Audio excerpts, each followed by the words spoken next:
Hi everyone, I hope आप सभी लोग स्वस्थ होंगे, अपने प्रिपरेशन को अच्छी तरह से कर रहे होंगे। आज के समय कंप्यूटर नेटवर्क से रिलेटेड कुछ क्वेश्चन को देखने जा रहे हैं। एक तकरीबन 50 क्वेश्चन रहने वाले हैं। तो चलिए स्टार्ट करते हैं। फर्स्ट क्वेश्चन है आपका पार्ट 2 का। पार्ट 1 ऑलरेडी मैंने अपलोड कर दिया है, तो आप लोग जा करके देख सकते हो। पार्ट 2 है ये। पार्ट 2 का फर्स्ट क्वेश्चन है, what is the main function of the network layer. तो नेटवर्क लेयर का मेन फंक्शन क्या है, आपको इसमें से करेक्ट वन को चुनना है। इसमें से कौन सा करेक्ट होगा। तो error detection, reliable data delivery, routing of packet, framing and आपका नन ऑफ द एबव। तो फर्स्ट का करेक्ट आंसर हो जाएगा आपका राउटिंग पैकेट। तो ये जो नेटवर्क लेयर है उस पर सबसे जो मेन फंक्शन काम करना है, वन सोर्स से अनदर। इट मीन्स कि one network to another network पे डेटा को डिलीवर करना, पैकेट को डिलीवर करना, one source to another source पे, राइट।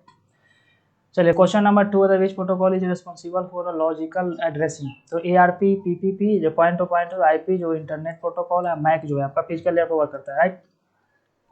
इसमें कौन सा प्रोटोकॉल है जो रिस्पॉन्सिबल है लॉजिकल एड्रेस के लिए। तो ये आपका 2 का C करेक्ट हो जाएगा, राइट। 2 का C IP पे, ये लॉजिकल पे वर्क करता है। Third number, which of the following use hierarchical addressing. तो इथरनेट, UDP आपका यूजर डेटाग्राम प्रोटोकॉल है, IPv4, SMTP जो सिंपल मेल ट्रांसफर प्रोटोकॉल है। इसमें से थर्ड का करेक्ट आपका आंसर हो जाएगा IPv4 हायरार्किकल एड्रेसिंग पे यूज करता है। Subnetting help in speeding up HTTP request, enhancing security, efficient IP address allocation, encrypting IP packets. तो फोर्थ का करेक्ट आंसर हो जाएगा आपका C, efficient IP address allocation. Fifth number, what is the size of IP address. IP address का size जो होता है 464 bit होता है, 16 बिट या 8 बिट या 32 बिट्स। तो फिफ्थ का करेक्ट आंसर हो जाएगा आपका D, 32 बिट्स होता है। IPv6 का ये 128 होता है। ARP stands for the addressing resolution protocol, या address advance resolution, address routing नहीं होता है ना, रिप्लेसमेंट होता है, रिजोल्यूशन होता है, बट ये एड्रेस रिजोल्यूशन प्रोटोकॉल है। इसी में ARP होता है जो RP reverse address protocol resolution protocol, correct, जो आपका MAC टू IP में कन्वर्ट करता है। ये आपका IP टू MAC में कन्वर्ट करता है। 7 number, which protocol is use to stabilizing a direct connection between two nodes. तो UDP, HTTP, PPT जो पॉइंट टू पॉइंट है, IP एड्रेस है। तो 7 का करेक्ट आंसर हो जाएगा PP, पॉइंट टू पॉइंट।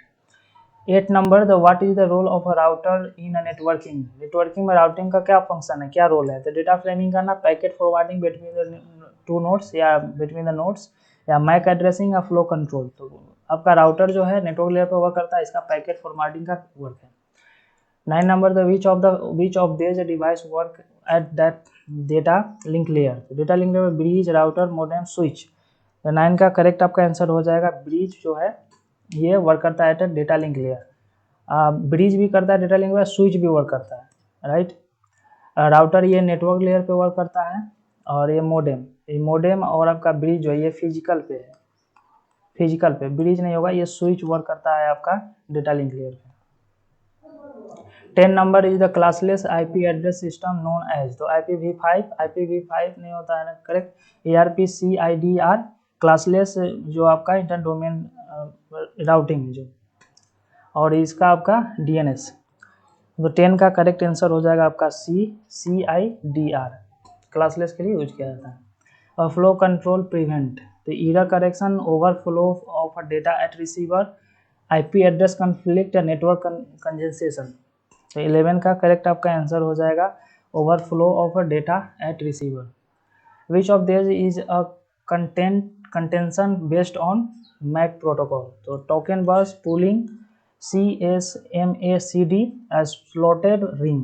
तो 12th का आपका स्लॉटेड CSMACD हो जाएगा।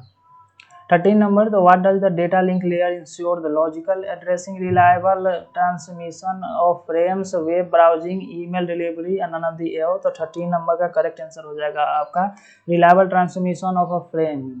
तो 14 नंबर, OSI मॉडल है हाउ मेनी लेयर। तो 7 लेयर होता है, TCP में आपका 4 लेयर होता है, ये दोनों याद रखिएगा। 15 number, which layer is OSI is responsible for routing the network layer पे। नेटवर्क लेयर जो है ये OSI मॉडल का, ये आपका थर्ड लेयर है। ये OSI लेयर का ये थर्ड लेयर है, इस लेयर पे आपका राउटिंग वर्क करता है। 16 number, which model uses only 4 layer. 4 layer ये TCP/IP मॉडल में होता है। In a TCP/IP model the link layer is equivalent to the which OSI model? The application layer is transport layer नहीं, application layer is application layer ही होता है TCP में। Data link layer physical layer, network layer transport layer, session and network layer. तो 17 का correct answer हो जाएगा आपका कि data link layer, data layer जो है वो फिजिकल लेयर है TCP OSI model. Which encoding scheme responsible for binary 1 as a transmission? तो NRZ, ASCII, मैनचेस्टर, AMI। 18 का करेक्ट आंसर हो जाएगा आपका Manchester. Transmission medium that uses light, copper wire, coaxial and optical fibre और Bluetooth. तो 19 का correct answer आपका optical fibre है जो लाइट प्रोवाइड करता है। Which of the following is a guided transmission media? तो माइक्रोवेव अनगाइडेड है, coaxial cable, infrared unguided, wifi. Coaxial जो है ये गाइडेड मीडिया है, गाइडेड मीडियम है। 21 the serial transmission send data in a multiple line simultaneously 1 bit at a time all at once. तो 21 का correct answer हो जाएगा आपका कि ये जो है 1 bit at a time. Which of the following is a form of parallel transmission? तो serial port, data bus, Ethernet, fibre optics. 22 का आपका करेक्ट हो जाएगा, डेटा बस जो है आपका पैरेलल ट्रांसमिशन पे वर्क करता है। 21 the what is the main cause of a single distortion over a long distance? तो लेटेंसी, एटेन्यूएशन, कंजेशन, फ्रेगमेंटेशन। 23 का करेक्ट आपका आंसर हो जाएगा attenuation. Bandwidth is a defined as time delay, range of frequency, power level and transmission voltage. तो 24 का आपका range of frequency हो जाएगा। 25 the congestion in a network result is increased bandwidth, faster transmission, packet loss and आपका reduce latency. और 25 का आपका correct answer हो जाएगा पैकेट लॉस। कंजेशन में network result is packet loss. What help in a congestion control? तो packet dropping, retransmission, header modification and checksum. Checksum तो आपका होगा एरर कंट्रोल के लिए, एरर डिटेक्शन एंड कंट्रोल करने के लिए। तो 26 का करेक्ट आपका आंसर हो जाएगा पैकेट ड्रॉपिंग। कंजेशन जो हेल्प करता है ओके पैकेट ड्रॉपिंग में। 27 the data compression in a network is used to reduce bandwidth usage, increase packet size and split frames. तो डेटा कंप्रेशन के लिए जो नेटवर्किंग में यूज किया जाता है आपका कि ये रिड्यूस बैंडविड्थ यूजेज को। Which topology connect each device to every data other device? तो ईच डिवाइस बोला गया है to other device, every other device is a mesh topology. तो 28 का करेक्ट आंसर हो जाएगा आपका A, mesh topology, ring topology and bus topology and star topology. Correct, ये सभी के बारे में मैंने डिटेल चैनल पे लेक्चर अपलोड कर दिया है, तो आप जाकर के देख सकते हैं। 29 what is the purpose of a subnet mask? Encrypt IP address, identify network and host port, detect error and maintain TCP। तो सबनेटिंग जो होता है बाइफरकेट करने के लिए होता है, आपको पोस्ट टू आइडेंटिफाई। करेक्ट, तो 29 का करेक्ट आंसर हो जाएगा identify the network and host port. IPv4 header does not include? तो IP हेडर में आपका सोर्स एड्रेस होता है, डेस्टिनेशन एड्रेस होता है, पोर्ट नंबर होता है, हेडर लेंथ। तो 30 का आपका करेक्ट आंसर हो जाएगा कि पोर्ट नंबर ये does not include, port number नहीं होता है IPv हेडर में। Which addressing mode is use to IP header? तो flat, hierarchical, logical, multi link. तो 31 का करेक्ट आंसर हो जाएगा hierarchical. A router operates at a network layer. Data unit at a network layer is called data unit network layer, frame, packet, bit, segment and bit। तो ये आपका हो जाएगा frame जो वर्क करता है आपका ये जो नेटवर्क पे पैकेट वर्क करता है, right. Data unit at a network layer called is packet. 33 का करेक्ट आंसर हो जाएगा आपका B, right. Frame and segment and bit, bit तो ये फिजिकल पे हो गया, बीट जो है आपका फिजिकल पे, एंड फ्रेम एंड सेगमेंटेशन ये ट्रांसपोर्ट पे और सेशन पे करेक्ट वर्क करता है। PVP stand for the point to point protocol हो जाता है, ये बी करेक्ट हो जाएगा आपका। 35 the which protocol is responsible for mapping IP address to a Mac address? तो ARP होता है मैप करने के लिए। Mac MAC stand for the media addressing code, media access control, manual access control और मशीन एक्सेस कोड। तो 36 का correct answer हो जाएगा आपका मीडिया एक्सेस कंट्रोल होता है Mac.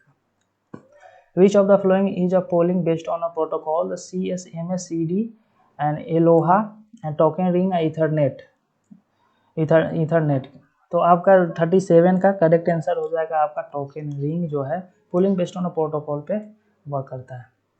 The transmission channel determines the header types, speed and mode of transmission, TTL and encryption. तो 38 का करेक्ट आंसर हो जाएगा आपका स्पीड एंड मोड ट्रांसमिशन। 39 का transmission model where send wait for acknowledgement. तो parallel stop and wait, synchronous broadcast. तो 39 का आपका स्टॉप एंड वेट तो करेक्ट हो जाएगा। 40 number in data communication baud rate measure. तो बॉड रेट मेजर करता है single change per second, bit per minute, frame rate और पैकेट रेट। तो 40 का करेक्ट आंसर हो जाएगा signal change per second. Data link layer perform path selection, routing, frame synchronization, application serving. 41 का correct answer हो जाएगा आपका frame synchronization. 42 the logical path from a sender to receiver is known as। Logical path sender and receiver के बीच में जो होता है उसे बोला जाता है पाइप, चैनल, राउट, कनेक्शन। तो 42 का करेक्ट आंसर हो जाएगा आपका route. OSI layer is end to end delivery. तो data link, transport, network, application. तो 43 का करेक्ट आंसर हो जाएगा आपका ट्रांसपोर्ट पे इन टू इन होता है। तो वहाँ पे कनेक्शन आपका इन टू इंड माना जाता है। इन टू इंड का अगर कीवर्ड कहीं देखा जाए तो आप ट्रांसपोर्ट के साथ चले जाना। Correct. The protocol responsible for error message in IP, जो ERP, ICMP, TCP या DNS। तो 44 का करेक्ट आंसर हो जाएगा आपका ICMP। इंटरनेट कंट्रोल मैसेज होता है। Switch operate at the beach layer of OSI। तो स्विच जो है आपका डेटा लिंक, तो 45 का आपका डेटा लिंक पे वर्क करता है। Which model is used to detect a collision in Ethernet? तो token passing, bit stuffing and CSMA CD polling. तो 46 का करेक्ट आंसर हो जाएगा आपका CSMA CD। 47 तो what is the main use of bridge in a network. तो bridge क्या करता है, एक स्टेशन से तो अनदर स्टेशन को कनेक्ट करने के लिए ब्रिज का मीडियम से divide network into segment, route traffic, forwarded, firewall, address translation. तो 47 करेक्ट। 47 का करेक्ट आंसर हो जाएगा divide network into segment. Class A IP address range from. तो ये आपका 128 से 199 नहीं, आपका A000 से आपका 277। तो 48 का करेक्ट आपका आंसर हो जाएगा A। ये होता है क्लास A का, और ये आपका होता है क्लास B का। ये आपका क्लास B का है, और ये आपका क्लास C का, और ये आपका होता है क्लास D का, और ये होता है आपका 240 से 000 से लेकर के आपका 255.255.255.255 ये आपका हो जाता है क्लास E का, जो आपका रिसर्च के लिए रखा गया है। ये आपका मल्टी टास्किंग के लिए रखा जाता है, रिजर्व करके दो क्लास D और E को रख दिया गया है। The 49 number the TCP IP model has how many layers. तो TCP IP मॉडल में 4 लेयर होता है। करेक्ट। जहाँ पे आपका जो एक और क्वेश्चन पूछा जाएगा कि OSI मॉडल में आपका जो फर्स्ट लेयर है आपका एप्लीकेशन लेयर है। आप नीचे से जाओगे तो 7 लेयर, ऊपर जाओगे तो फर्स्ट लेयर। तो अगर नीचे से गए तो 7th लेयर पे जो एप्लीकेशन लेयर है, राइट, एप्लीकेशन लेयर है। तो TCP और कौन सा लेयर है जो TCP और OSI मॉडल में सेम हो सकता है, करेक्ट, तो वो आपका एप्लीकेशन लेयर है। करेक्ट। तो 49 का करेक्ट आपका आंसर हो जाएगा A, 4 लेयर होता है। Which of the following is not a data link control technique? ARP, stop and wait, sliding window of flow control। तो 50 नंबर का करेक्ट आंसर हो जाएगा ARP। ये नहीं है, बट स्टॉप एंड वेट जो है ये आपका control data link control technique है ये। 50 नंबर, तो 50 तक यहाँ कंप्लीट हो गया। आप कमेंट करके बता सकते हैं कि आउट ऑफ 50 आपका कितना करेक्ट हुआ, और सेशन कैसा लगा आपको, इंटरेक्टिव लगा कि नहीं लगा, तो वो भी कमेंट कर सकते हो। और आप किस टॉपिक पे और क्वेश्चन चाहते हो वो भी कमेंट कर सकते हो। आपका कितना स्कोर सही हुआ, और मैंने क्या कोई ऑप्शन ऐसा है जो मैंने गलत आपको बताया, उसका भी आप कमेंट करके करेक्ट कर सकते हो। मैं उसको नेक्स्ट टाइम में उसको सही कर लूँगा, राइट, उस पर रिव्यू कर दूँगा। तो अब इसी तरह आप अपने पढ़ाई को अच्छी तरह से करते रहिए, अपना और अपनों का ख्याल रखिए। मिलते हैं नेक्स्ट सेशन में, तब तक के लिए टेक केयर।